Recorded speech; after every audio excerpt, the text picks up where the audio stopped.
හොඳයි දුවලා පුතාලා. අපි මේ සාකච්ඡා කරන්නේ බස්නාහිර පළාත් අධ්‍යාපන දෙපාර්තමේන්තුව 2017 වසරේ 10 වසර ව්‍යාපාර හා ගිණුම්කරන අධ්‍යයන විෂය සඳහා අවසාන වාර පරීක්ෂණයට පාසල් සඳහා නිකුත් කරපු අවසාන වාර පරීක්ෂණයේ දෙවන ප්‍රශ්න පත්‍රය. එමනම් මේ දෙවන ප්‍රශ්න පත්‍රය මේ වන විට අපි පරිච්ඡේද දෙකකින් අපි සාකච්ඡා කළා.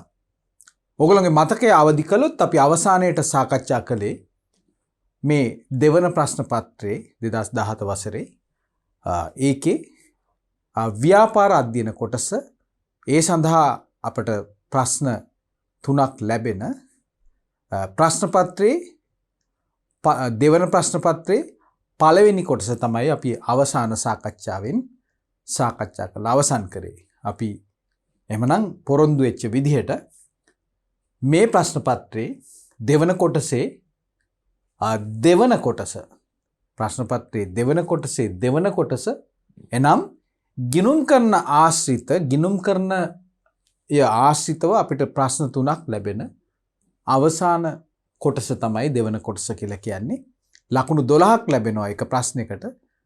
මේන් අපි ප්‍රශ්න දෙකක් තෝරගෙන ලියන්න ඕන. නමුත් අපේ දැනුම බෙදා හදා ගැනීම සඳහා අපි ප්‍රශ්න 3ම සාකච්ඡා කරනවා. මතක තියාගන්න අපි කාල කළමනාකරණය සහ අපි ප්‍රශ්නේ තේරුම් අරගෙන අපි අවශ්‍ය කරුණු පමණක් විභාග පරීක්ෂකට අපි ඉදිරිපත් කිරීම තමයි අපේ උපක්‍රමය වන්නේ. කාලය ඉතිරි කරගන්නත් අපි වඩාත් සාර්ථක විදිහට පිළිතුරු ලියන්නත් ඒ අනුව උපරිම ලකුණු මට්ටම කරා ළඟා වෙන්න අපි ප්‍රගුණ කර යුතු උපක්‍රම විදිහට මට ඔයගලන්ට නැවත මතක් කරන්න පුළුවන් වෙන්නේ. හොඳයි. අපි බලමු එහෙමනම් සාකච්ඡාව ආරම්භ කරමු. පස්වෙනි ප්‍රශ්නය. එතකොට දුවලා පුතාලා සමහර අය මේ ප්‍රශ්න පත්‍රයට මේ වෙන විට තනියෙන්ම සෝත්සාහයෙන් පිළිතුරු ලියලා ඇති. ඒ දරුදැරියන්ට පුළුවන් Tamanගේ පිළිතුරු මොනතරම් සාර්ථකත්වයකින් යුතුව ලියාගත්තද, වැරදිච්ච දුර්වල ස්ථාන මොනවද, අලුත් කරුණු මොනවද යනාදී වශයෙන් ඔයගලන්ට තමාගේ පිළිතුරු ලිවීමේ හැකියාව පිළිබඳ ස්වයං තක්සේරුවකට එන්න පුළුවන්. ලකුණු ටික එකතු කරලා බලන්න අපි ලකුණු කීයක් උපයලා තියනවද කියලා. හොඳයි. එහෙමනම් පස්වෙනි ප්‍රශ්නේ අපිට කොටස් කීපයක් තියෙනවා. එක කොටස, දෙක කොටස, ඒ වගේම තුන කොටස, ඊට පස්සේ තමයි 6 වෙනි කොටස. එහෙනම් කොටස් 3ක් අපිට පස්වෙනි ප්‍රශ්නේ අපිට ලැබෙනවා. හොඳයි. එක ආ කොටස අපි බලමු. ගිණුම් කරන්නේ ප්‍රධාන අරමුණු සඳහන් කරන්න. ඊටමත් ලේසි ප්‍රශ්නයක්. අපි මේකට පිළිතුරු හැමෝම දන්නවා කියලා මම විශ්වාස කරනවා. ගිණුම් කරන්නේ කියලා කියන්නේ අපි දන්නවා ව්‍යාපාරයක ඇල්මක් ඇති පාර්ශ්වයන්ට ව්‍යාපාරයේ පිළිබඳ යම් තීරණ තීන්දුව ගැනීම සඳහා අවශ්‍ය තොරතුරු සම්පාදනය කිරීම තමයි ගිණුම් කරන්නේ මුඛ්‍ය අරමුණ. එහෙමත් නැත්නම් ප්‍රධාන අරමුණ බවට පත් වෙන්නේ. එහෙමනම් අපි ලියමු පිළිතුර ව්‍යාපාරයක ඇල්මක් ඇති පාර්ශවයන් අපි දන්නවා අයිතිකරුවන්, ඒ වගේම සේවකයන්, කළමනාකරුවන්, තරඟකරුවන්, සැපයුම්කරුවන්, රජය, ප්‍රජාව, අනාගත ආයෝජකයෝ විශාල ප්‍රමාණයක් ඉන්නවා ඇල්මක් ඇති පාර්ශවයන්. ව්‍යාපාරයක ඇල්ම ඇති පාර්ශවයන්ට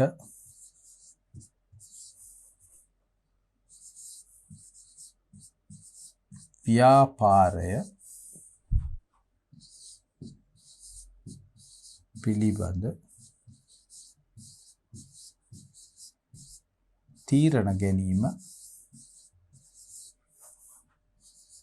සඳහා අවශ්‍ය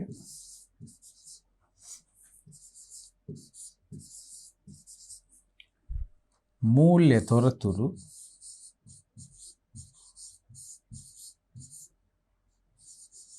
සැපයීම. මේක තමයි කෙටි පිළිතුරක් විදිහට අපිට ඉදිරිපත් කරන්න පුළුවන්. අපි බලමු ව්‍යාපාරික ඇල්මැති පාර්ශවයන්ට ව්‍යාපාරය පිළිබඳ තීරණ ගැනීම සඳහා අවශ්‍ය මූල්‍ය තොරතුරු සැපීම තමයි මේ ගිණුම් කරනේ ගිණුම් තැබීමේ අවසාන අරමුණ විදිහට අපිට හඳුනා ගන්න පුළුවන් වෙන්නේ. හොඳයි. ඊළඟ ප්‍රශ්නය වත්කමක ලක්ෂණ දෙකක් ලියන්න. වත්කමක ලක්ෂණ දෙකක් අපි දන්නවා වත්කමක ප්‍රධාන ලක්ෂණ තුනක් විතර අපි ඉගෙන ගත්තා. පළවෙනි එක තමයි අතීත ගණදෙනුවක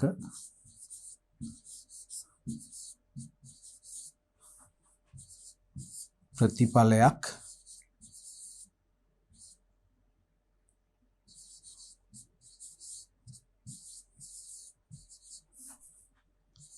ලෙස ජනිත වීම. ගණදෙනුවක් කියලා කියන්නේ සම්පත් හුවමාරුවක්. දෙවන ලක්ෂණය අනාගත ආර්ථික ප්‍රතිලාභ ජනිත වීම.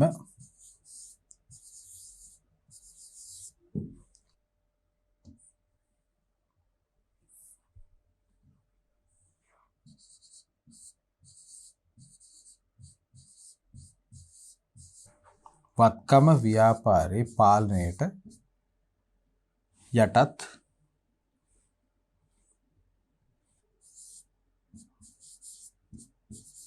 වීම. ව්‍යාපාරයට වත්කම යටත් පාලනය කරන්න පුළුවන් නම් වත්කම පිළිබඳ තීරණ ගන්න පුළුවන් නම් වත්කම රිපෙයාර් කරන්න, වත්කම ඉවත් කරන්න, භාවිතයෙන් ඉවත් කරන්න, මේ වගේ දේවල් විකුණන්න, මේ වගේ දේවල් රීප්ලේස් කරන්න, අලුතෙන් වත්කමක් ගන්න, ඒ වගේ තීරණ ගන්න පුළුවන් නම් මේ වත්කම නිසා ආර්ථික ප්‍රතිලාභ අනාගතේ ගලාගෙන එනවා. ඒ කියන්නේ ඒක කෙටි කාලින් නෙමේ, වසරකට වඩා වැඩි කාලයක් තුල වසර 5ක් 10ක් 20ක් වගේ අනාගතේ කාලාන්තරයක් තිස්සේ මේ වත්කම නිසා ව්‍යාපාරයට ආදායම් ජනිත කිරීමේ හැකියාවක් තියෙනවා නම් ඒවට තමයි අපි ආර්ථික ප්‍රතිලාභ කියලා කියන්නේ. මේ වත්කම ගණදෙනුවක ප්‍රතිඵලයක් විදිහට ව්‍යාපාරයට එකතු වෙලා තියෙන්න ඕන. සම්පත් හුවමාරුවක්. මුදල් දෙනවා, වත්කම මිලදී ගන්නවා. හොඳයි. ඊළඟ ප්‍රශ්නය. භවනික ව්‍යාපාරයේ 2017 ජනවාරි මාසයේ මුල් සතිය තුල සිදු ගණදෙනු කීපයක් පහත දැක්කේ. 2017 1.1 ප්‍රාග්ධනය ලෙස මුදල් යෙදුවා රුපියල් ලක්ෂයයි. 2017 1.3 විකිණීම සඳහා භාණ්ඩ ගත්තා රුපියල් 50000යි. 2017 1.5 බැංකුවෙන් ණය මුදලක් ලබා ගත්තා රුපියල් 75000යි. 2017 1.6 අයිතිකරු පෞද්ගලික ප්‍රයෝජනයට මුදල් ගත්තා රුපියල් 5000යි. ඒ වගේම ජනවාරි මාසේ 6 වෙනි දින වැටුප් ගෙවලා තියෙනවා රුපියල් 10000ක්. හොඳයි. මොකක්ද අහන්නේ? පහත දී ඇති වගුව භාවිත කරමින් ඉහත ගණදෙනු ගිණුම් කරන සමීකරණයට බලපෑ ඇති ආකාරය දක්වන්න. එකවන ගණදෙනුව නිදර්ශනක් ලෙස දක්වා ඇත. එකවෙනි ගණදෙනුව මොකද්ද? ප්‍රාග්ධනය මොන හරි සම්බන්ධ එකක් රුපියල් ලක්ෂයක් ව්‍යාපාරයට අයිතිකරු විසින් මුදලින් යොදවන එක තමයි පළවෙනි ගණදෙනුව. එහෙමනම් අපි දන්නවා ගිණුම් කරන සමීකරණය කියන්නේ මොකක්ද කියලා. ව්‍යාපාරික වත්කම් සහ වගකීම් හිමිකම් අතර තියෙන සම්බන්ධතාවය, ඒක තමයි අපි කියන්නේ ව්‍යාපාරික ගිණුම් කරන සමීකරණය කියලා. ගිණුම් කරන සමීකරණය මේ ආකාරයෙන් ගොඩනගන්නේ ව්‍යාපාරික තියෙන ගිණුම් කරන මූලධර්ම අනුව. ගිණුම් කරන මූලධර්ම අනුව ඕනෑම ගණදෙනුවක් අපි දන්නවා කාණ්ඩ පහකට වෙන් කරන්න පුළුවන්. ව්‍යාපාරයේ වත්කම්, වගකීම්, හිමිකම්, ආදායම් සහ වියදම්. මේකෙන් කිව්ව ආදායම් සහ වියදම් කියලා කියන්නේ ඒ දෙක අපි ආදායම් වලින් වියදම් අඩු කරායින් පස්සේ අපිට ඒක ලැබෙන ප්‍රතිඵලය ලාභය හෝ අලාභය. ලාභය හෝ අලාභය නැවත වතාවක් ඒක ගලපන්නේ අපි හිමිකම් වලට. ඒක නිසා තමයි මේ ගිණුම් කරන සමීකරණයෙන් ගිණුම් කරන මූලධර්ම වලින් තියෙන මේ අවසාන මූලධර්ම දෙක ආදායම් සහ වියදම් අපිට පේන්නේ නැත්තේ. ඒ දෙක හැංගිලා ගිහිල්ලා තියෙන්නේ. ඒ දෙකේ බලපෑම මෙතනට අපි ගලපන නිසා. එතකොට අපිට ඉතුරු වෙන්නේ ගිණුම් කරන මූලධර්ම 3යි. ඒ ගිණුම් කරන මූලධර්ම 3 අතරින් තමයි අපි මේ ගිණුම් කරන සමීකරණය ගොඩනගලා තියෙන්නේ. අපි දන්නවා ව්‍යාපාරයක දිත්ත සටහන් අනුව තමයි ව්‍යාපාරයක ගණදෙනු ගිණුම් ගත කරන්නේ.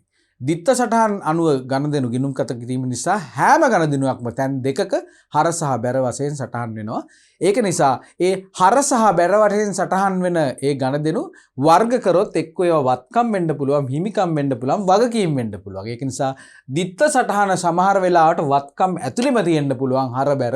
එහෙම නැත්නම් එක දිත්ත සටහනක් වත්කම් වලට ඇවිල්ලා අනිත්කම හිමිකමට යන්න පුළුවන්. එහෙම නැත්නම් වගකීමට යන්න පුළුවන්. විවිධාකාරයේ සංයෝජන වලින් මේ ගිණුම් කරන සමීකරණය අනුව අපිට ගිණුම් ගත කරන්න පුළුවන් දිත්ත සටහන් න්‍යායත් එක්ක. ඒක නිසා සෑම ගණදෙනුවක් සිදුවන සෑම මොහොතකම ගිණුම් කරන සමීකරණයට පුංචි හරි වෙනසක් සිද්ධ වෙනවා. ඒක නිසා ඒ බලපෑම තේරුම් ගන්න තමයි අපි මේ සමීකරණයක් ගොඩනගලා තියෙන්නේ. අපි කියන්නේ ව්‍යාපාරයක තියෙන වත්කම් කියලා જાතියක් තියෙනවා. අර අපි ඉස්සෙල්ලා කතා කරපු දේවල් අතීත ගණදෙනුක ප්‍රතිඵලයක් ලෙස ජනිත ව්‍යාපාරයේ පාලනයට යටත් අනාගත ප්‍රතිඵල ගේන්න පුළුවන්. ප්‍රතිලාභ ගේන්න පුළුවන් හැකියාවක් තියෙන වත්කමක් තමයි අපි වත්කම් කියලා කියන්නේ. එhmenan ව්‍යාපාරික ආයෝජනය කරන වත්කම් එක පැත්තකින් තියෙනවා. එතකොට මේ වත්කම් වල හිමිකාරත්වය පෙන්වන එක තමයි ගිණුම් කරන සමීකරණයෙන් පෙන්වන්නේ. වත්කම් කාටද අයිති කියන එක. එක්කෝ අයිතිකරුවන්ට එහෙම නැත්නම් ව්‍යාපාරයට ණය විදියට මේ වත්කම් ලබා දෙන වෙනත් පාර්ශවයක් තමයි එතන ඉන්නේ. එහෙමනම් මුදල් යොදවනවා කියලා කියන්නේ මොකද්ද? මුදල් කියන්නේ වත්කමක් ඉහළ යනවා.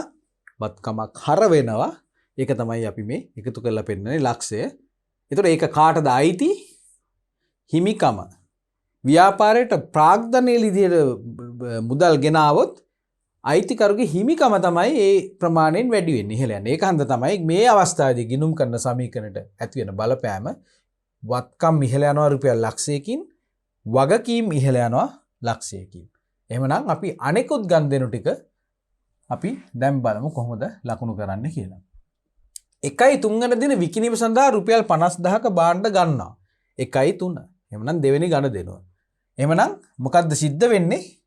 විකිණීම සඳහා භාණ්ඩ ගන්නවා කියලා කියන්නේ මොකද්ද සිද්ධ වෙන්නේ? ව්‍යාපාරේ අපි ඒක කියන්නේ ඇත්තටම මුලින්ම ඒ ගන්නවා කියන්නේ විකුණන්න භාණ්ඩ ගන්නවා කියලා කියන්නේ ඒක වත්කමක්, ඒක භාණ්ඩ තොග කියලා තමයි කියන්නේ. නමුත් මතක තියාගන්න අපි ලාභ අලාභ හදනකොට මේක මේ අත්පත් කරගන්නා භාණ්ඩ වියදම් විදිහට අපි අඩු කරන්නේ ගැනුම් කියලා. නමුත් මේ අවස්ථාවේදී ගිණුම් කරන සමීකරණය අපි ගැන සාකච්ඡා කරනකොට අපි භාණ්ඩ තොගයක් ලැබෙන නිසා අපි මොකද කරන්නේ? අපි භාණ්ඩ තොග ඉහළ යනවා රුපියල් 50000කින්. මොකද්ද සිද්ධ වෙන්නේ? 50000ක් භාණ්ඩ විකිණීම සඳහා මිලදී ගන්නවා. දැන් ඒක තාම විකුණලා නැති නිසා ඒක ව්‍යාපාරයේ තොග විදිහට වත්කමක් විදිහට තියෙනවා. ඒ වගේම මුදල් අඩු වෙනවා. එහෙම නේද? ඇයි මිලදී ගන්නවානේ. 50000කින් මුදල් අඩු වෙනවා. එහෙමනම් ගිණුම් කරන සමීකරණේ බලන්න මේ ගණදෙනුව නිසා සිද්ධ වෙන්නේ වත්කම් පැත්තේ තමයි වෙනස් වෙන්නේ. එක වත්කමක් වැඩි වෙන අතර අනෙත් වත්කම අඩු වෙලා තියෙනවා. එහෙමනම් අපි දැන් බලමු තුන්වන ගණදෙනුව කොහොමද ගිණුම් කරන සමීකරණයට බලපාන්නේ කියලා. බැංකුවෙන් ණය මුදලක් ගන්නවා රුපියල් 75000ක. තුන්වන ගණදෙනුව. එහෙමනම් ණයක් ගන්නවා කියලා කියන්නේ මුදල් මොකද වෙන්නේ? මුදල් එකතු වෙනවා ව්‍යාපාරයට. කීයක්ද? 75000ක්. එහෙනම් මුදල් කියලා කියන්නේ ව්‍යාපාරයට වත්කමක්. ව්‍යාපාරයට අනාගත ප්‍රතිලාභ ගේන්න පුළුවන් සම්පතක් මුදල් කියලා කියන්නේ. පාලනය කරන්න පුළුවන් ව්‍යාපාරයට අනාගත ප්‍රතිලාභ හම්බ වෙනවා. ගණදෙනුක ප්‍රතිඵලයක් ලෙස ජනිත වෙනවා. එහෙනම් මේ අවස්ථාවේදී බැංකුවත් එක්ක ණය ගිවිසුමක් අත්සන් කරපු හන්ද තමයි ව්‍යාපාරයට මුදල් විදියට 75000ක් එකතු වෙන්නේ. එහෙමනම් අපි ණයක් ගත්ත නිසා දරුවනි මේ අවස්ථාවේදී වැඩි වෙන්නේ මොනවද? ණය මුදලක් තමයි වැඩි වෙන්නේ. ණය කියලා කියන්නේ ගිණුම් කරන සමීකරණයේ වගකීමක්. මොකද ව්‍යාපාරය මේක කවදා හරි මේකෙන් නිදහස් වෙන්න නම් මුදල් ගෙවලා මේකෙන් නිදහස් වෙන්න ඕන හන්ද වගකීමක් විදිහට තමයි අපි බැංකු ණයක් අපි හඳුනගන්නේ. හොඳයි. අපි බලමු ඊළඟ ගණදෙනුව මොකක්ද කියලා. ඊළඟ ගණදෙනුව තමයි අයිතිකරු පෞද්ගලික ප්‍රයෝජනය සඳහා මුදල් ගන්නවලු රුපියල් 5000ක් ප්‍රායෝගිකව වෙන දෙයක්. ව්‍යාපාරයේ අයිතිකරු ඇතැම් අවස්ථාවල ව්‍යාපාරයේ ශේප්පෙන් මුදල් ගෙදර අරන් යනවා. හොරෙන් නෙමෙයි අරන් යන්නේ කියලා අරන් යන්නේ.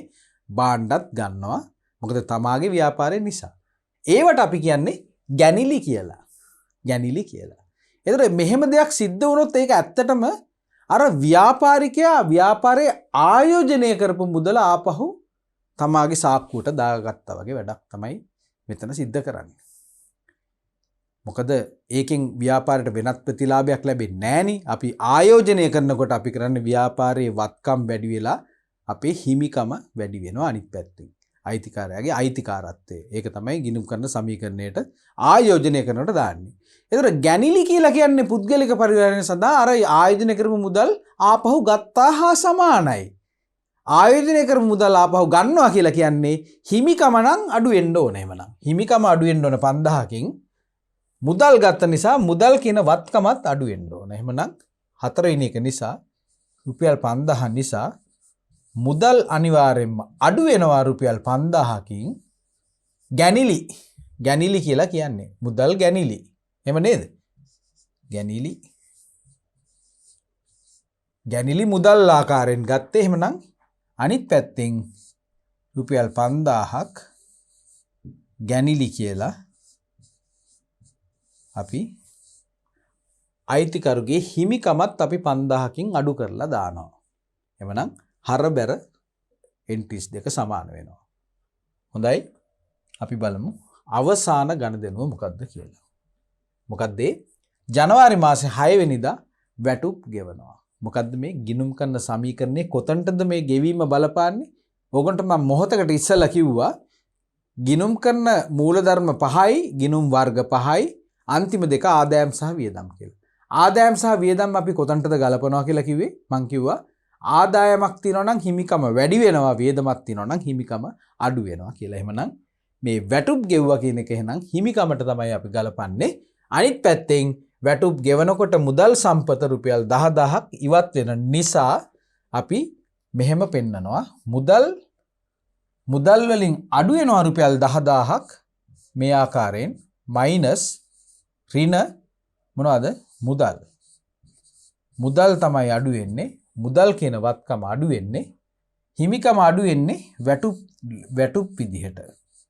වැටුප් කියන වියදම නිසා මොකද්ද සිද්ධ වෙන්නේ? අයිතිකරුගේ තියෙන ලාභය රුපියල් 10000කින් අපිට අඩු කරන්න සිද්ධ වෙනවා. මොකද වියදම් නිසා එයාගේ හිමිකම අඩු වෙනවා. ආදායම් නිසා හිමිකම වැඩි වෙනවා. එවනම් ආදායම් තිබ්බනම් අපි ආදායම් ටික මොකද කරන්නේ? හිමිකම් වලට එකතු කරලා දානවා. අනිත් පැත්තෙන් මුදල් වලට එකතු කරනවා. හොඳයි. අපි දැන් මොකද්ද කරලා තියෙන්නේ? අපි ගණදෙනු පහම අපි මේ අපිට දීලා තියෙන chart එකට අපි දාලා තියෙනවා. දිත්ත සටහන් මේකේ හරියන්න ඕන. ඍණ ධන හරියට තියෙනවනේ එම ප්‍රමාණයෙම මේ පැත්තේ නම් මුදල් වලින් රුපියල් 75000ක් ණය එකතු වෙනවා කියලා කියන්නේ වත්කම් මුදල් ගිණුම හර වගකීම් ගිණුම බැර. දිත්ත සටහන හරි. අනිත් ඒවලත් දිත්ත සටහන මේ ආකාරයෙන් අපි නිවැරදි ආකාරයෙන් අපි ගලපලා තියෙනවා. එමනම් ගානේ ඊළඟ කොටස මොනවද? ඊළඟ කොටසෙන් අපෙන් අහන්නේ ඉහත දෙකෙහි ගණදෙනුවට අදාළ දිත්ත සටහන් ලියා දක්වන්න. ඉහත දෙක කියලා කියන්නේ අපි දැන් මේ උත්තර දීපු ටික. එහෙම නේද? මේ උත්තර දීපු ඒවට අපි මොකද්ද දාන්න කියලා කියන්නේ? දිත්ත සටහන් ලියන්නලු. පළවෙනි දේ මොකද්ද? පළවෙනි ගණදෙනු එහෙම නැ එකින් එක අපි ගමු බලන්න. පටන් ගමු අපි හිමිකරු විසින් රුපියල් ලක්ෂයක ප්‍රාග්ධනයක් ව්‍යාපාරයට හඳුන්වා දීමේ ඉඳලා. එහෙමනම් දිත්ත සටහන මොනවද? මුදල් ගිණුම හර කීයක්ද? රුපියල් ලක්ෂයක් නේ ගේන්නේ ප්‍රාග්ධනය. බැර වෙන්නේ මොකද්ද? බැර වෙන්නේ ප්‍රාග්ධන ගිණුම. මොකද මේ අයිතිකරු ව්‍යාපාරයේ ආයෝජනය කරන මුදල්. එහෙමනම් මේ මුදල් ටික ව්‍යාපාරයට එකතු වහාම ව්‍යාපාරයෙන් වගකීමක් තියෙනවා ප්‍රාග්ධනයේ විදිහට ව්‍යාපාරයේ අයිතිකරුට රුපියල් ලක්ෂයක්. එහෙමනම් මෙන්න දිත්ත සටහන සම්පූර්ණ වෙන හැටි. පළවෙනි ගණදෙනුවට. මේක තමයි ගණදෙනු අංක 1. එහෙනම් අපි දැන් බලමු ගණදෙනු අංක 2. ඉඩ තියෙන විදිහට අපි බලමු කොහොමද කරන්න කියලා. මොකද්ද දිත්ත සටහන? මොකද්ද ගණදෙනුව? විකිණීම සඳහා රුපියල් 50000ක භාණ්ඩ මුදලට ගැනීම. එහෙමනම් අපි ගන්නකොට අපි මොකද කරන්නේ? ගැනුම් ගිණුම. මිලදී ගන්නකොට අපි ගැනුම් ගිණුමට තමයි හර කරන්නේ. මම ඕගොල්ලන්ට කිව්වා තොග ගිණුමට කියලා වත්කමක් විදිහට දැම්මට ඒක මුලින්ම අපි දිත්ත සටහන් වලදී භාණ්ඩ මිලට ගන්නවා නම් ගැනුම් ගිණුම තමයි අපි හර කරන්නේ. කීයක්ද? රුපියල් 50000ක්. එහෙනම් අපි බැර කරන්නේ කොහෙද? මුදල් ගිණුම. මිලට ගත්ත නිසා. මුදල් ගිණුම තමයි අපි බැර කරන්නේ. මුදල් අඩු වෙනකොට අපි කරන්නේ වත්කම් ගිණුම බැර කරනවා. දිත්ත සටහන් රීතියත් එක්ක. කීයක්ද? රුපියල් 50000ක්. දැන් අපි බලමු තුන්වන ගණදෙනුව මොකක්ද කියලා. තුන්වන ගණදෙනුව. තුන්වන ගණදෙනුව තමයි රුපියල් 75000ක ණයට මොකක්ද අපි බලමු මෙතනින්. බැංකුවෙන් ණය මුදලක් ලබා ගත්තා රුපියල් 75000යි. නේද? එහෙමනම් ණයක් ගන්නකොට මුදල් වැඩි වෙනවා. මුදල් ගිණුම හර රුපියල් 75000යි. ඒ වගේම ණයක් ගන්නවා කියලා කියන්නේ ණය ගිණුම, ණය කියන වගකීම් ගිණුම. බැංකු ණය ගිණුම අපි බැර කරනවා කීයකින්ද? රුපියල් 75000කින්. නම් අපි තුන්වන ගණදෙනුවත් අපි මේ ආකාරයෙන් අපි දිත්ත සටහන ලිව්වා. අපි දැන් බලමු හතර වෙන ගණදෙනුව මොකක්ද කියලා. හතර වෙන ගණදෙනුව ඉස්සෙල්ලාම අපි හඳුනගමු. අයිතිකරු රුපියල් 5000ක් මුදල් ගැනීම. අයිතිකරු රුපියල් 5000ක් මුදල් ගන්නවා කියලා කියන්නේ අපි දන්නවා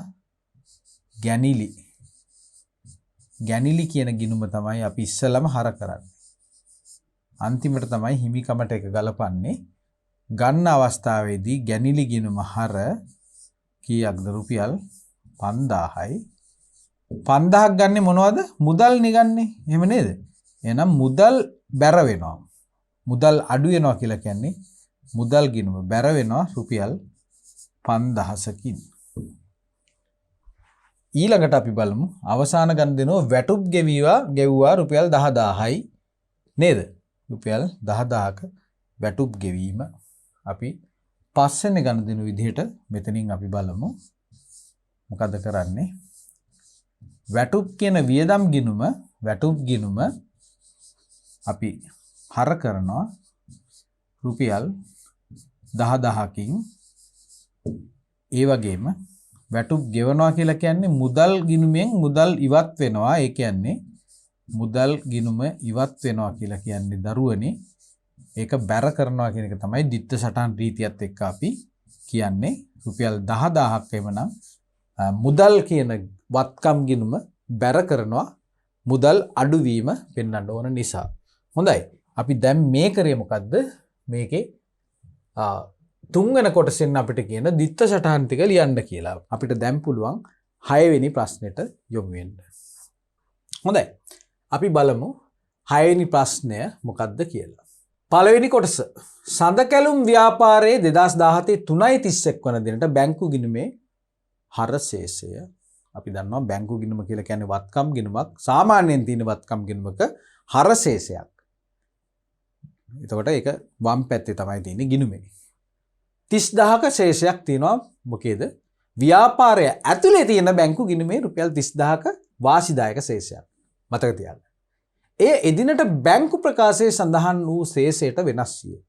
ඔන්න අදත් අපිට දීලා නැහැ. බැංකු ප්‍රකාශයේ තිබ්බ ශේෂය මොකක්ද කියලා අපි තාම දන්නේ නැහැ. ඒක දීලා නැති නිසා ගාණ දීපු විදිහ තමයි. වෙනසට හේතු ටික දක්වලා තියෙනවා. අපි දන්නවා එහෙමනම් අපිට මේ ශේෂය හොයන්න පුළුවන් කියලා. ඒ ව්‍යාපාරයේ ඇතුලේ තියෙන බැංකු ගිණුමේ ශේෂයයි බැංකුවේ තියෙන ශේෂයයි වෙනස් කියලා කියනවා. වෙනසට හේතු සියල්ල දක්වනවා නම් අපි දන්න එකෙන් නොදන්න එකේ ශේෂය අපිට හොයන්න පුළුවන්. ඒක අපි කරන්නේ පියවර කීපයකින්. හොඳයි අපි බලමු මොනවද හේතු කියලා. තැන්පත් කළ නමුත් නිෂ්කාශනයේ නොවූ චෙක්පත් රුපියල් 5000යි ඍජු පේෂණ ණය ගැතිය රුපියල් 7000යි ලාභාංශ රුපියල් 2000යි පේෂණ දෙකක් ඇවිල්ලා තිනවා. බැංකුව අය කරගෙන ඇති බැංකු ගාස්තු රුපියල් 800කි. නිකුත් කළ නමුත් බැංකුවට ඉදිරිපත් නොවූ චෙක්පත් වල වටිනාකම රුපියල් 6000යි කියලා කියනවා. අවශ්‍ය වන්නේ අපෙන් බලාපොරොත්තු වන්නේ බැංකු ගිණුමේ ශේෂය සංශෝධනය කිරීම. දෙවෙනි කොටස 17/3/31 වන දිනට බැංකු සැසඳුම් විස්තරය පිළියෙල කර බැංකු ප්‍රකාශයේ ශේෂය හොයන්න. මම මුලදී කිව්වා බැංකු ප්‍රකාශයේ ශේෂය දීලා නැහැ කියලා.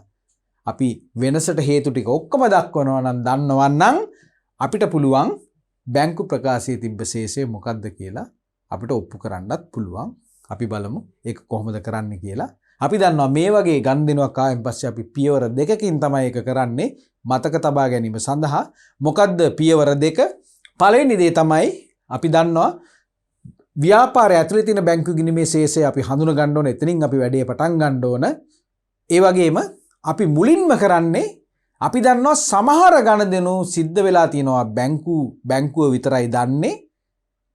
ඒ ගණදෙනු සිද්ධ වෙලා තියෙන නිසා තාම ඒ ගණදෙනු අපි දන්නේ නැති නිසා අපි ව්‍යාපාරයේ පොත්පත්වල අපි ඒව තාම සටහන් කරගෙන නැහැ. නමුත් අපි නොදන්න යම් කිසි ගණදෙනුවක් බැංකුව පැත්තෙන් සිද්ධ වෙලා තියෙනවා නම් ජංගම ගිණුමක උදාහරණයක් විදිහට ණය ගැතියේ කෙලින්ම අපිට සල්ලි එතනට එවලා තියෙනවා නම් ඍජු ප්‍රේෂණ කියලා කියනවා. ලාභාංශ නැත්නම් වෙනත් ආදායමක් ගිණුමට කෙලින්ම කවුරු හරි යවනවා. එහෙමත් නැත්නම් බැංකුව විසින් විවිධ ගාස්තු අය කරනවා. එතකොට මේ වගේ දේවල් තාම ව්‍යාපාරයේ පොත්පත්වල සටහන් වෙලා නැති නිසා අපි අනිවාර්යයෙන්ම අපි දන්නවා ව්‍යාපාරයේ පොත්පත්වලට මේ ගණදෙනු ඉස්සෙල්ලම අපි අන්තර්ගත කරන්න ඕන. මොකද මේවා ස්ථිර ගණදෙනු නිසා. ඒක නිසා අපි නොදන්න ගණදෙනු අපි බැංකු ප්‍රකාශයෙන් හඳුනගෙන අපි බැංකු ගිණුම පළවෙනි පියවර විදිහට අපි කියනවා ඒකට සංශෝධනය කරනවා. වෙනස් කරනවා. අපි බැංකුවේ තියෙන ගිණුම් ශේෂයටම අපි එනවා. ස්ථිර ගණදෙනු ටික ඔක්කොම යාවත් කාලීන කරනවා ව්‍යාපාරය ඇතුලේ තියෙන බැංකු ගිණුමේ. එhmenan ඒක තමයි ස්ටෙප් නම්බර් 1. හරි. දෙවෙනි එක තමයි සංශෝධිත මුදල් ශේෂයත් එක්ක තවදුරටත් ඇයි බැංකු ගිණුමේ ශේෂය වෙනස් වෙන්නේ කියන එක අර අපි ඉතිරි වෙච්ච ගණදෙනු ටික අනුසාරයෙන් අපි විද්‍යාත්මකව අපි පෙන්නන එකට තමයි කියන්නේ අපි බැංකු සැසඳුම් විස්තරය කියලා. එතකොට ශේෂ දෙකෙන් අනිත් ශේෂයේ එන හැටි මේ ශේෂයෙන් අර ශේෂයේ එන හැටි අපි අර වෙනස් වීමට හේතු ගණදෙනු ඔස්සේ විද්‍යාත්මකව තාර්කිකව ඉදිරිපත් කිරීම තමයි අපි කියන්නේ දරුවනේ බැංකු සැසඳුම් ප්‍රකාශය කියලා. හොඳයි. අපි දැන් බලමු පළවෙනි කොටස තමයි බැංකු ගිණුමේ ශේෂය සංශෝධනය කරන්න කියන එක. හොඳයි. එhmenan T account එකක් අපි හදාගමු. බැංකු ගිණුම. ඊට පස්සේ අපි දන්නවා ඒකේ හර බැර තියෙනවා. හර පැත්ත බැර පැත්ත. මේ ගිණුම අපි නම් කරමු බැංකු ගිණුම කියලා. බැංකු ගිණුම මොන සංශෝධිත බැංකු ගිණුම. මොකද අපිට මේ ගානේ දීලා තියෙනවා බැංකු ගිණුම කීයද කියලා. එහෙමනම් ආරම්භක ශේෂය කීයද? අපි දන්නවා. අපි ගානෙන් බලමු ආරම්භක ශේෂය මොකක්ද කියලා. ආරම්භක ශේෂය තමයි 2017 3.31 වන දින බැංකු ගිණුමේ හර ශේෂය රුපියල් 30000යි. හරි. එහෙමනම් 30000යි දීලා තියෙන්නේ. දැන් අපි කරන්නේ බැංකු ප්‍රකාශය අපිට ගෙනල්ලා දීලා තිනවා බැංකුවෙන්. අපි දැන් ඒකෙන් යම් යම් ගණදෙනු අපි හොයා ගන්නවා. මොකද ඒවා ස්ථිර ගණදෙනු නිසා අනිවාර්යයෙන්ම බැංකු ගිණුම සංශෝධනය වෙන්න ඕන. තාම බැංකුව පැත්තෙන් විතරයි ඒ මුදල් අඩු කරගෙන එහෙම නැත්නම් එකතු කරගෙන තියෙන්නේ. ඒක නිසා එම ප්‍රමාණම අපි බැංකු ගිණුම ව්‍යාපාරය ඇතුලේ තියෙන ගිණුම යාවත් කාලීන කරන්න ඕන. අපි බලමු මොනවද ඒ ගණදෙනු කියලා. සංශෝධනය කළ යුතු ගණදෙනු ටික පමණක් අපි මෙතනින් හොයාගමු. එතකොට මොනවද හේතු? තැම්පත් කළ නමුත් නිෂ්කාශනය නොවූ චෙක්පත් සංශෝධිත බැංකු ගිණුමට එනවද? අවශ්‍ය නැහැ. හේතුව තමයි මේ වෙනස තාම තියෙන්නේ අර නිෂ්කාශනය වෙච්ච නැති හන්දා. නිෂ්කාශනය හරියට සිද්ධ වුණොත් අපි දෙකොල්ල සමාන වෙනවා. ඒක හන්දා తాවකාලිකව අපේ සමානත්වයක් නැති වුණාට අපි මේක බැංකු ගිණුමෙන් අපි මේ ගන්න ඉවත් කරන්න යන්නේ නැහැ. අපි ඉඩ දෙනවා බැංකුවට නිෂ්කාශනය වෙච්ච ගමන් බැංකුවට මේ ගාන බැංකුව පැත්තෙන් ඒක වගකීමක් විදිහට අපේ ගිණුම බැර කරයි. එතනදී අපි දෙකොල්ලෝගේ ශේෂ සමාන වෙනවා. ඒක හන්දා මේක අපි බැංකු ගිණුම සංශෝධනය කරන්න ඕන දෙයක් නෙමෙයි. తాවකාලිකව බැංකු ගිණුමේ රුපියල් 5000ක් වැඩියෙන් පෙන්නනවා නිෂ්කාශනය වෙච්ච නැති චෙක්පත්. නමුත් මෙන්න මේ දෙක බලන්න ඍජු පේෂණ කෙලින්ම මුදල් විදිහටම account එකට සල්ලි එවලා ආයෙ මොනවත් නිෂ්කාශනය වෙන්න දෙයක් නැහැ. බැංකු ගිණුමේ ශේෂය ඊම මොහොතේම වැඩි වෙනවා. නිෂ්කාශනය වෙන්න දෙයක් නැහැ. මුදල් විදිහට තමයි ප්‍රේෂණය කරලා තියෙන්නේ. ඍජු ප්‍රේෂණය කියලා කියන්නේ ඒකයි. එහෙමනම් අපි මේ කවුද මේ එවලා තියෙන්නේ? ණයගැතියෝනේ. ණයගැතියෝ තමයි මේ සල්ලි එවලා තියෙන්නේ. එහෙමනම් ව්‍යාපාරයේ පැත්තනොත් මේක මුදල් ලැබුණා කියලා මුදල් ගිණුම හර කරන්නත් ඕන බැංකු ගිණුම. අනිත් පැත්තෙන් ණයගැතියන්ගේ ණයගැතිභාවය අඩු කරලා දාන්නත් ඕන එම ප්‍රමාණ වලින්. ඒක නිසා අපි දැන් හදන්නේ සංශෝධිත බැංකු ගිණුම පමණක් නිසා අපි මේ ඍජු පේෂණ දෙකම ණයගැතිය විදියට 7000ක්ද ලාභාංශ විදියට 2000ක්ද අපි හඳුනා ගන්නවා. එහෙමනම් මොනවද එන්නේ? විත්ත සටහනේ එක පැත්තක් විතරයි අපි ලියන්නේ. ණයගැතියා කීයක්ද? රුපියල් 5000යි රුපියල් 7000ක් තමයි ණයගැතියේ කෙවලා තියෙන්නේ. 7000 කෙවුව නිසා මුදල් ශේෂය වැඩි වෙන්න ඕන රුපියල් 7000කින්. ඒ වගේම තවත් අපිට වෙනත් ආදායමකුත් ලැබිලා තියෙනවා. ලාභාංශ කියන ආදායම කොටස් අරගෙන තියෙන නිසා. ලාභාංශත් හම්බෙච්ච නිසා ලාභාංශ කියන ආදායම් ගිණුමට තමයි මේකේ අනිත් සටහන යන්නේ. බැර කරන්නේ කීයක්ද අපිට හම්බෙන්නේ? රුපියල් 2000ක චෙක්පතක් නෙමෙයි ප්‍රේෂණයක් තමයි ඇවිල්ලා තියෙන්නේ. කෙලින්ම කෑෂ්ම ඇවිල්ලා මුදල්ම ඇවිල්ලා. එhmenan අපි මේ දෙක දැන් අපි ඔන්න සම්පූර්ණ කරගත්ත නිසා අපි මේ දෙක ලකුණු කරලා දාමු. ඉදිරියේදී අපි නැවත වතාවක් මේ දෙක ගන්න ඕන නැති බව අපිට සංඥාවක් ඉතිරි කරන්න ඕන නිසා. ඊළඟට බලන්න බැංකුව අය කරන ඇති බැංකු ගාස්තු. බැංකුව ගාස්තුව අය කරනවා කියලා කියන්නේ බැංකුවේ තියෙන ශේෂයෙන් ඒගොල්ලෝ අඩු කරලා දානවා රුපියල් 800ක්. ස්ථිරවම වියදමක් විදිහට මේක කපාගත්ත නිසා. චෙක්පත් ගාස්තු හරි වෙනත් ගාස්තු, අගරු ගාස්තු ඒ වගේ දෙයක් හන්දා රුපියල් 800ක් අපේ ගිණුමෙන් ඉවත් කරනවා. එහෙනම් අපිත් ඉවත් කරන්න ඕන බැංකු ගාස්තු කියන වියදමක් විදිහට. බැංකු ගාස්තු කියලා අපිත් ස්ථිරවම මේ වියදම රුපියල් 800 අපි අඩු කරන්න ඕන. අපේ බැංකු ගිණුමෙනුත් අඩු කරන්න ඕන. දැන් ඔන්න අපිත් සමානයි බැංකුවේ තියෙන ශේෂයත් සමානයි මෙම ගණදෙනුව විතරක් ගැන හිතුවොත්. දෙපැත්තෙම සටහන් වෙලා තියෙන නිසා. හොඳයි. අපි බලමු තවත් මොන හරි ගණදෙනු තියනවාද කියලා. නිකුත් කළ නමුත් ඉදිරිපත් නොවූ චෙක්පත්. ඒක අපි දන්නවා తాවකාලික මිස්මැච් එකක්. తాවකාලිකව තමයි අපි දෙකොල්ල සමාන වෙන්නේ නැත්තේ. අපි දන්නවා මේ චෙක්පත ලබාගත් ගෙවීම් හිමියා ගෙවීම් ලාභියා බැංකුවට ගිහිල්ලා කොයි මොහොතේ හරි මේ චෙක්පත දීලා සල්ලි ටික ගත්ත ගමන් අපි දෙගොල්ලෝගේ ශේෂයන් දෙක ඉබේම සමාන වෙනවා. ඉබේම සමාන වෙනවා. එම නිසා අපි මේ ගණදෙනුව අපි බැංකු ගිණුම නැවත වතාවක් සංශෝධනය කරන්න අපි බාරගන්නේ නැහැ. මොකද මේක දැනටමත් අපි වියදමක් විදියට බැංකු ගිණුමෙන් ඉවත් කරලා තියෙන එක. හන්ද අපි ආයෙක එකතු කරන්නේ නැහැ. ඒක බැංකුවෙන් ඒ සල්ලි ටික අයින් වෙච්ච ගමන් ශේෂ දෙක සමාන වෙනවා. මතක තියාගන්න මෙන්න මේ දේවල් විතරක්. ඍජු පේෂණ තිබ්බොත් බැංකු ගාස්තු තිබ්බොත් සහ ඒවා තිබ්බොත් සංශෝධනය කරන්න ඕන. ඒ වගේම මේ අපේ නිෂ්කාසනයේ නොවු චෙක්පත් ආදායම් පැත්තෙන් ගත්තොත් එහෙම සහ නිකුත් කළ ඉදිරිපත් නොකළ චෙක්පත් ගෙවීම පිණිස ඉදිරිපත් නොකළ චෙක්පත් අපි බැංකු ගිණුම කිසිසේත්ම සංශෝධනය කරන්න අපි ගන්නෙ නැහැ. එහෙමනම් දැන් මොකද වෙලා තියෙන්නේ? ඉතිරි වෙලා තියෙන්නේ ගණදෙනු දෙකයි. මෙන්න මේ දෙක විතරයි. එහෙම නේද?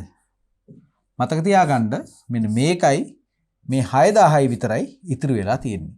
දැන් අපි අනෙකුත් සියලු දේවල් අපි බැංකුවේ විදිහටම අපේ ව්‍යාපාරයේත් අපි පෙන්නලා තියෙන නිසා අපි දැන් බලමු ඇත්තටම සංශෝධිත බැංකු ගිණුමේ ශේෂය කීයක්ද කියලා. අපි දැන් එhmenan මේ ගිණුම අපිට දැන් සිද්ධ වෙනවා ශේෂ කරන්න.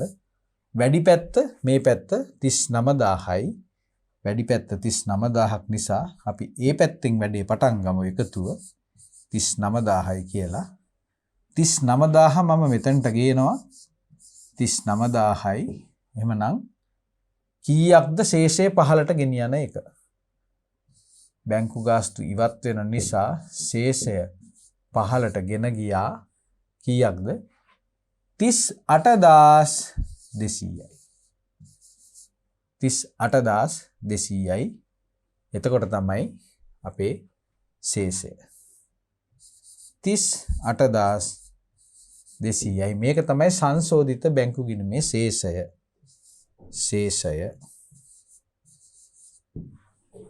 මං ඕගලන්ට කිව්වා අපි දැන් මේ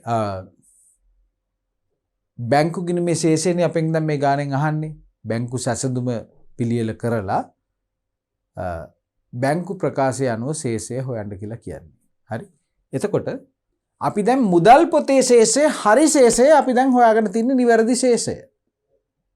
හරි? මොකද අප නොදැන බැංකුවේ සිදුවෙච්ච ගණදෙනු කීපයක් අපි දැන් යාවත් කාලීන කරගත්තා ව්‍යාපාරය ඇතුලේ මුදල් පොතේ. නමුත් අපි දැක්කා තව ගණදෙනු දෙකක් තියෙනවා. තාමත් අපි දෙගොල්ල අතර වෙනසක් තියෙන්න බලපාන ගණදෙනු දෙකක්. අපි ඒක ගැලපුවේ නෑ මුදල් ව්‍යාපාරයේ තියෙන බැංකු ගිණුමට. මොකද ඒවා తాවකාලිකව තමයි මේ නොගැලපීම තියෙන්නේ. මේක ඉබේම ගැලපීමක් ඉදිරියේදී සිද්ධ වෙන නිසා. නමුත් අපි දැන් පෙන්වන්න ඕන බැංකුවේ ශේෂය කීයක්ද කියලා. දැන් මේ දෙක හන්දා තමයි දැන් දෙගොල්ල වෙනස් වෙන්නේ ශේෂයන් දෙක. ඒක අපි ඒ වෙනස් වෙන ආකාරය පෙන්වන ආකෘතිය තමයි බැංකු සැසඳුම් ප්‍රකාශය. බැංකු සැසඳුම් ප්‍රකාශය. අපි ඒකෙදි පටන් ගන්නේ සංශෝධිත බැංකු ගිණුමේ ශේෂය මොකද්ද? ඊට පස්සේ ඒ ගිණුමෙන් බැංකුවේ ශේෂය වෙනස් වෙන්න ඕන ටික අපි එක්ක එකතු කරලා එහෙම නැත්නම් අඩු කරලා අපි මේකේ බොඩි එකේ බඳේ පෙන්නලා අපි බැංකු ප්‍රකාශය අනුව බැංකුවේ තියෙන ශේෂය අවසාන වශයෙන් පෙන්නනවා. ශේෂ දෙක වෙනස් වෙන හැටි විද්‍යාත්මකව ඔප්පු කරන ආකාරය. හොඳයි අපි බලමු එහෙමනම් පියවර දෙක කොහොමද අපි සංශෝධනයේ එහෙනම් බැංකු සැසඳුම් ප්‍රකාශය හදන්නේ කියලා. අපි එහෙමනම් පියවර දෙකට අපි යමු. මේ ශේෂයෙන් තමයි අපි පටන් ගන්න. එහෙමනම් අපි ආකෘති සකස් කරගමු.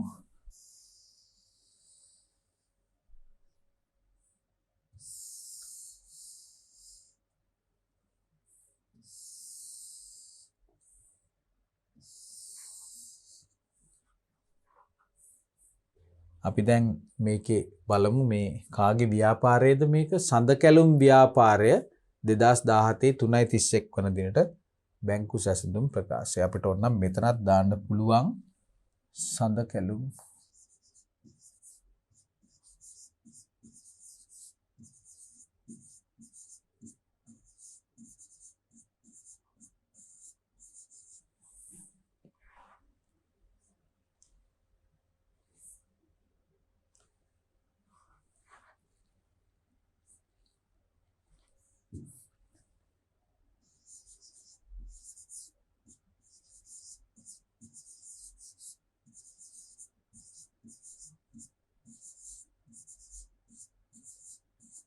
සඳකැලුම්ගේ ව්‍යාපාරය 2017 3:31 වන දිනට බැංකු සැසඳුම් ප්‍රකාශය.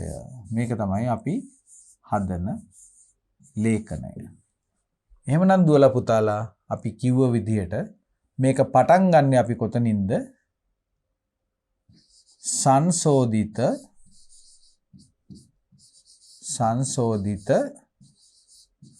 බැංකු ශේෂය. එතනින් තමයි අපි පටන් ගන්නේ. කොතනින්ද අපි සංශෝධිත බැංකු ශේෂය හොයාගන්නේ? මෙන්න මෙතනින්. අපි දැන් බැංකු ගිණුම සංශෝධනය කරා. මෙන්න නිවැරදි ශේෂය 38200. එතනට වෙනකල් අපි සියලු දේවල් දැන් අපි ක්ලියර් කරලා තියෙන්නේ. එහෙමනම් 38200යි. ඔන්න දැන් හොඳින් අහගන්න. දැන් මොකද්ද කරන්නේ? අපි අන්තිමට හොයන්න යන්නේ මොකද්ද? බැංකු ප්‍රකාශයේ අනුව ශේෂය. කවදටද? 2017 3.31 බැංකු ප්‍රකාශය අනුව ශේෂය. අපි දැන් මේක තාම දන්නේ නැහැ. අපි මේක දන්නේ නැහැ. මොකද මේක දීලා නැහැනේ ගානේ. දීලා නැති නිසා තමයි අපි දන්නේ නැත්තේ. එහෙමනම් අපි දැන් එතනට යන්නේ අපි මේ දන්න ව්‍යාපාරයේ තියෙන බැංකු ගිණුමේ ශේෂයෙන්. ඒකට අපි බැංකුවේ තියෙන ඇතැම් ගණදෙනු අපි ගලපලා තමයි අපි බැංකුවයි ව්‍යාපාරය ඇතුලේ මිස්මැච් වෙච්ච, ඒ කියන්නේ සමාන වෙච්ච නැති ගණදෙනු කීපයක් අපි යාවත් කාලින කරලා මේ 38200 දක්වා අපි ශේෂය අපි දෙගොල්ලෝගේ සමාන කරගත්තා. නමුත් අපි පැහැදිලිවම දන්නවා තවත් ගණදෙනු දෙකක් නිසා බැංකුවේ ශේෂය වෙනස් කියලා. එකක් තමයි මොනවද? තැන්පත් කළ නමුත් නිෂ්කාශනය නොවූ චෙක්පත්. තැන්පත් කරනවත් එක්කම අපි බැංකු ගිණුම අපි එවෙලෙම මුදල් ලැබිච්ච විදිහට අපි මුදල් ගිණුම හර කිරීමක් සිද්ධ කරනවා. නමුත් මම ඔයගොල්ලන්ට කියලා තියෙනවා මේ චෙක්පත නිෂ්කාශනය වෙනකල් බැංකු ගිණුමේ ශේෂය අපිට වඩා අඩු ශේෂයක් තියෙනවා. එහෙනම් අපි අනිවාර්යයෙන්ම දන්නවා 38200ක ශේෂයක් නැහැ. මේ නිෂ්කාශනය නොවූ චෙක්පත් හන්දා කීයද වටිනාකම? නිෂ්කාශනය නොවූ චෙක්පත් මේ රතු පාටෙන් අපි ලකුණු කරලා තින්නේ රුපියල් 5000ක් අපි බැංකු ගිණුමේ නම් අපි එකතු කරලා තින්නේ නිෂ්කාශනය වුණා කියලා. ඒක නිසා ව්‍යාපාරයේ ශේෂයට වඩා බැංකුවේ ශේෂය රුපියල් කීයකින්ද අඩු වෙන්නේ? රුපියල් 5000කින්ද 5000කින් අඩු වෙනවා. ඒක නිසා අපි දැන් බැංකුවේ ශේෂය තමයි හොයන්න යන්නේ. ඒක නිසා අපි අඩු කරනවා. අඩු කළා විද්‍යාත්මකව පෙන්වනවා කියලා කියන්නේ මෙන්න මේකයි. නිෂ්කාශනය නොවූ චෙක්. නිෂ්කාශනය නොවූ චෙක්පත ඒකේ ගාන අපි අඩු කරනවා. ඔන්න දැන් මේ ගණදෙනුව පැත්තෙන් ගත්තොත් එහෙම 5000ක් අඩු වුණොත් 38200න් බැංකුවේ ශේෂය අපිට එන්න පුළුවන්. නමුත් අපිට තාම දාන්න බෑ. හේතුව තමයි තවත් ගණදෙනුවක් තියෙනවා මේක වෙනස් වෙන්න බලපාන. ඒ ගණදෙනුව මොකද්ද කියලා ඒකත් අපි බලමු. මෙන්න මේක. නිකුත් කළ නමුත් ඉදිරිපත් නොකළ චෙක්පත් ගෙවීමට. මේක වෙලා තියෙන අනිත් පැත්ත. මේ 38200 අපි අර රුපියල් 6000ක ගෙවීමක් කළ විදිහට අපි බැංකු ගිණුම බැර කරලා දාලා අඩු කරලා දාලා තියෙන්නේ.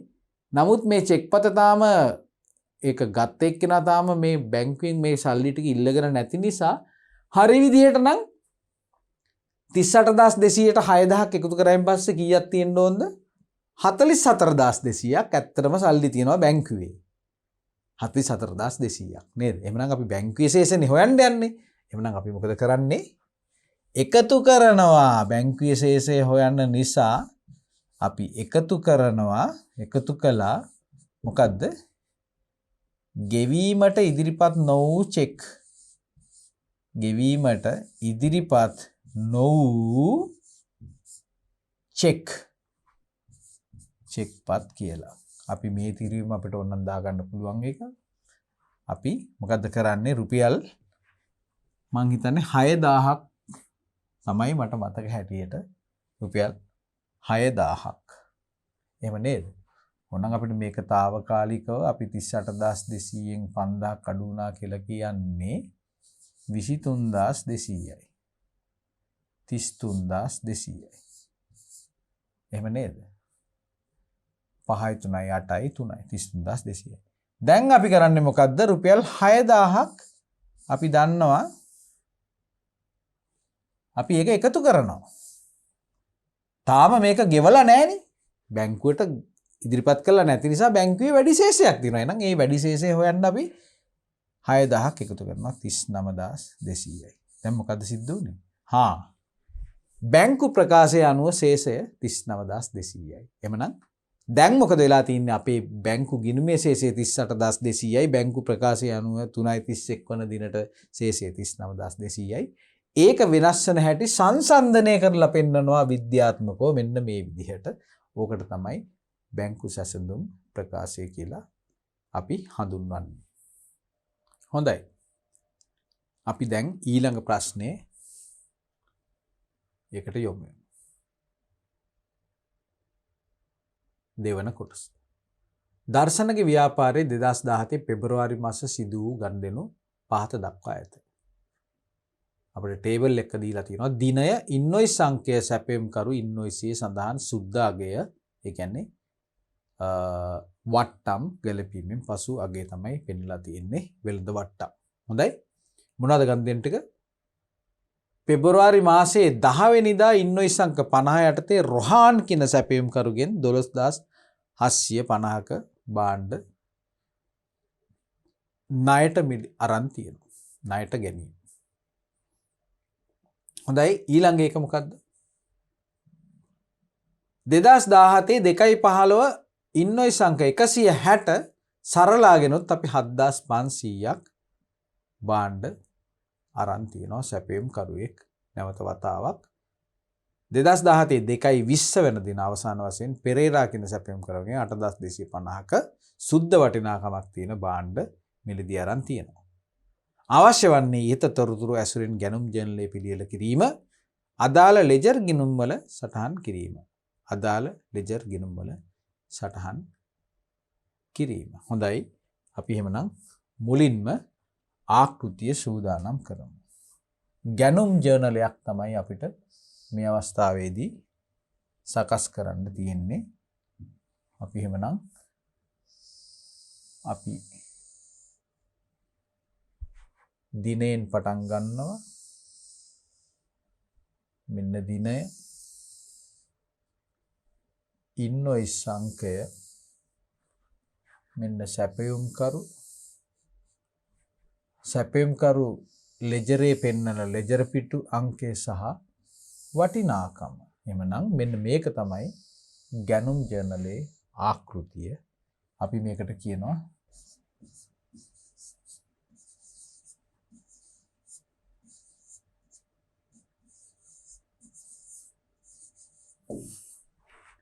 දිනය ඉන්වොයිස් අංකය මූලාශ්‍ර ලියවිල්ලෙන් තමයි අපි මේක හොයාගන්නේ. කවුද සැපයුම්කරුගේ නම. ලෙජර් ගිණුමේ යාගේ සංගල පිටුව මෙතන පෙන්වන්න පුළුවන්.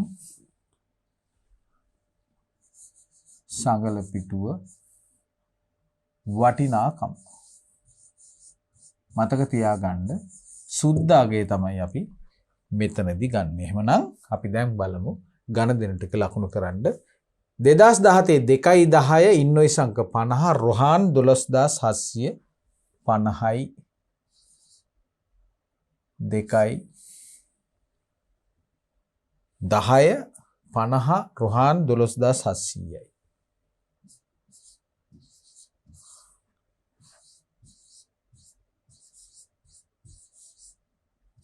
දොළොස්දාස් 750යි 12700 750යි. ඔය ආකාරයෙන්ම අපි බලමු 2.15 160 සරලා 7500යි.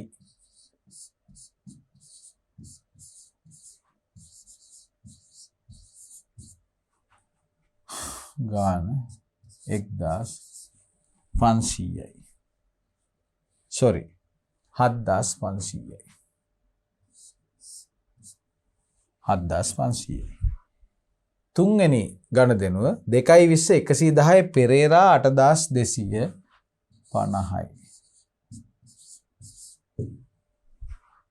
2.18 පෙරේරා ඉන්නොයි සංඛ්‍යාවත් අපිට හොයාගන්න පුළුවන් 110 ඉන්නොයි සංඛ්‍යාව යටතේ 8250යි. එහෙමනම් පෙබරවාරි මාසයේ 28 වෙනිදා අපි දැන් ඔක්කොම දැන් ගණන් සම්පූර්ණ කරන නිසා ගැනුම් ගිණුමට මාරු කළා. මාසයේ අන්තිමේදී අපි මොකද කරන්නේ? ද්විත්ත සටහන් ආකාරයෙන් මේ ටික අපි දාන්න ඕන කොහෙටද? ගැනුම් ගිණුමට අපි මේ ටික මාරු කරලා දාන්න ඕන. ද්විත්ත සටහන් විදිහට. අද මේවා මූලික සටහන් පොතක්නේ අපි මේ දැනට අපි මේ සටහන් කරන්නේ. එහෙම නේද? එහෙමනම් ගාන කීයද? රුපියල් 0යි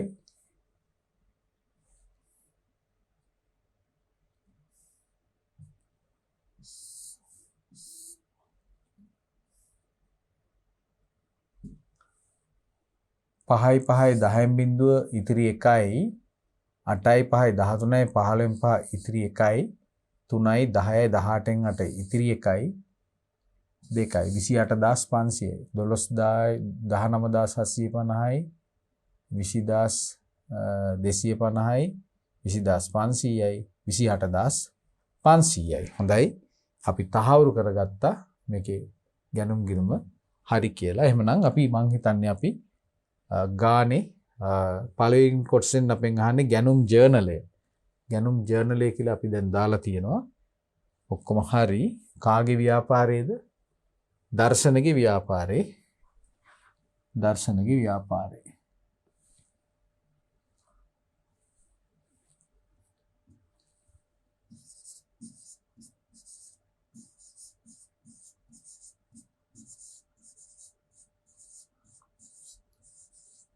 හොඳයි. ගැනුම් ජර්නලය කියලා අපි දැන් දැම්මා ගැනුම් ගිණුමට මාරු කළා. හොඳයි. අපි ගානේ ඊළඟ කොටසෙන් මොකද්ද අපෙන් ඇහුවේ? ඉහත තොරතුරු ඇසෙන ගැනුම් ජර්නලය පිළිවෙල කිරීම සහ ආ කොටස ලෙජර් ගිණුම් වල සටහන් කිරීම. හොඳයි.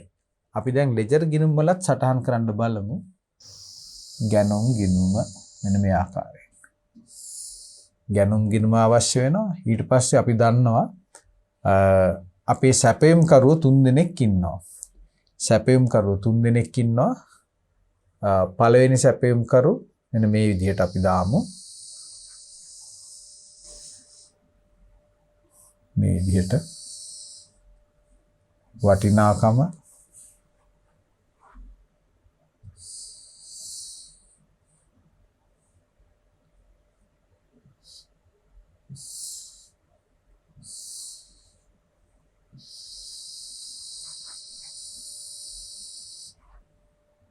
දිනය විස්තරය සංගල පිටුව සහ වටිනාකම. ඒ පළවෙනි සැපයුම් කරු අපි දැන් ආයෙත් බලමු. දෙවෙනි සැපයුම් කරුටත් ඔය ආකාරයේම ආකෘතියක් අපි සකස් කරමු. වටිනාකම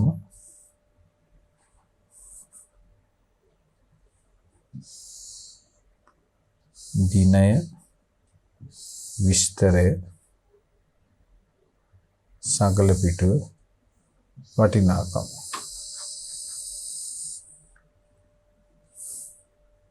දිනය විස්තරය සංගල පිටුව සහ වටිනාකම. තව ගිණුමක් අපිට අවශ්‍ය වෙනවා. මොකද අපි දැක්ක 3 දෙනෙක් හිටියා සැපෙම් කරුවෝ. මේ 3 වෙනි සැපෙම් කරුව වෙනුවෙන් අපි ගහන ගිණුම දිනය, විස්තරය, සංගල පිටුව සහ වටිනාකම. වටිනාකම, සංගල පිටුව, විස්තරය, දිනය.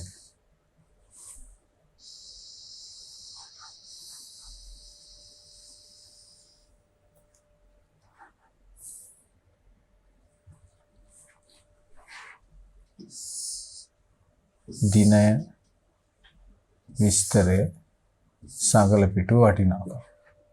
දිනය, විස්තරය, සංගල පිටුව සහ වටිනාකම. හොඳයි. අපි දැන් බලමු මේ ගිණුම් ටික මොනවද කියලා.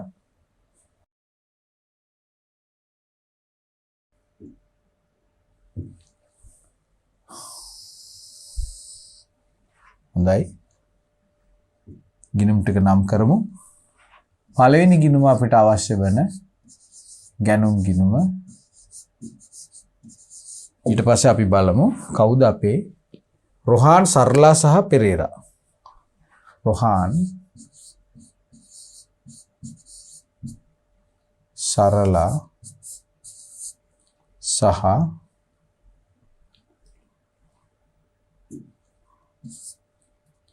පෙරේරා. පෙරේරා. හොඳයි. අපි මේ ශීර්ෂ ටික නම් කරන්නත් ඕන. දිනය, විස්තරය, සංගල පිටුව, වටිනාකම. දිනය, විස්තරය, සංගල පිටුව, වටිනාකම. තව දෙකක් තියෙනවා.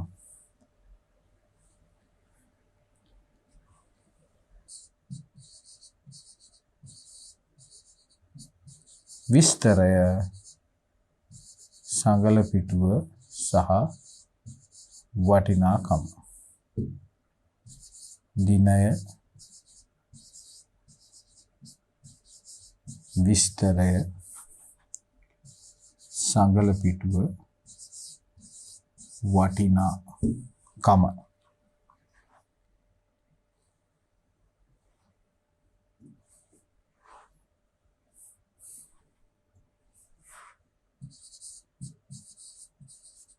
දිනය, විස්තරය, සංගල පිටුව සහ වටිනාකම. දිනය, විස්තරය, සංගල පිටුව සහ වටිනාකම. තවත් එකක් තියෙනවා ආකෘතිය. අපි ඒකත් අපි සම්පූර්ණ කරගමු. දිනය, විස්තරය, සංගල පිටුව සහ වටිනාකම.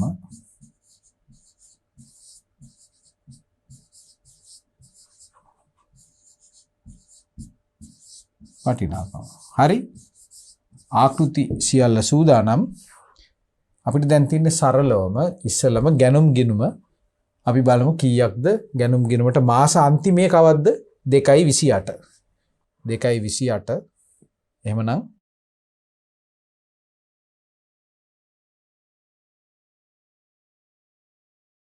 මෙන්න ගැනුම් ගිණුම. ගැනුම් කියලා කියන්නේ වියදමක් 2.28. මොකද කරන්නේ අපි 2.28 මාරු කරනවා මොනවද? ණය හිමියෝ.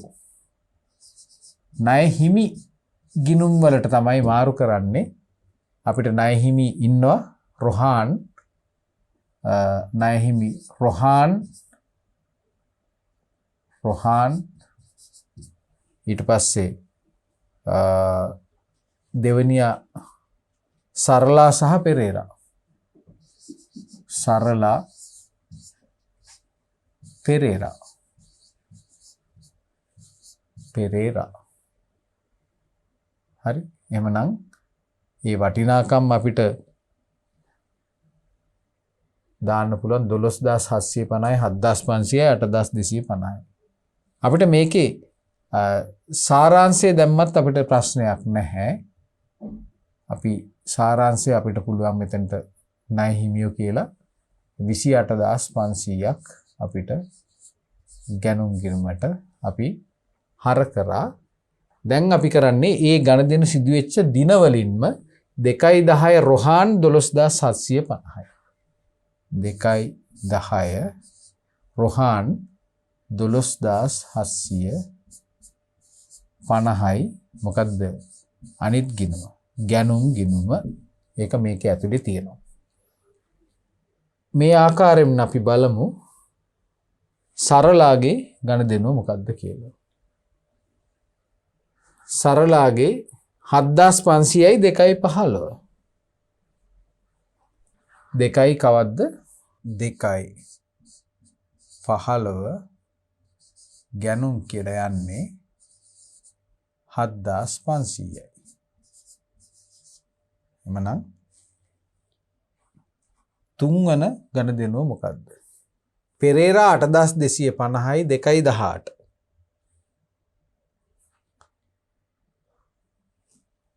කීයක්ද?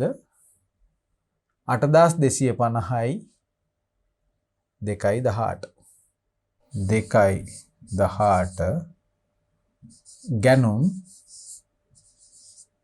කීයද ගාන? 8250යි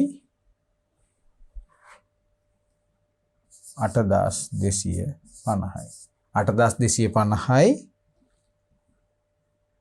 7500යි සහ 12750යි. අපිට මේ ගිණුම් ඊට පස්සේ අපිට ගිණුම් ගත කරන්න කියලා තියෙන්නේ. අපිට මේවා ඕගොල්ලන්ට පුළුවන් මේවා ශේෂ කරලා දාන්නත් මේ විදිහට.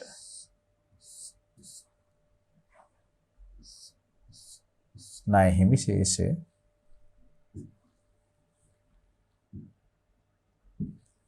දොළොස්දාස් 750යි 12750යි. එහෙනම් මෙතන එන්නේ 2.28 ශේෂය 15ට ගෙන ගියා 12750යි 12750යි 3.1 ශේෂය ඉදිරියට ගෙන ආවා. මේ ආකාරයෙන් අපිට මේ ගිණුම් දෙකත් අපිට ශේෂ කරගන්න පුළුවන්. ඒ වගේම ගැනුම් ගිණුමත් අපිට ශේෂ කරගන්න පුළුවන්.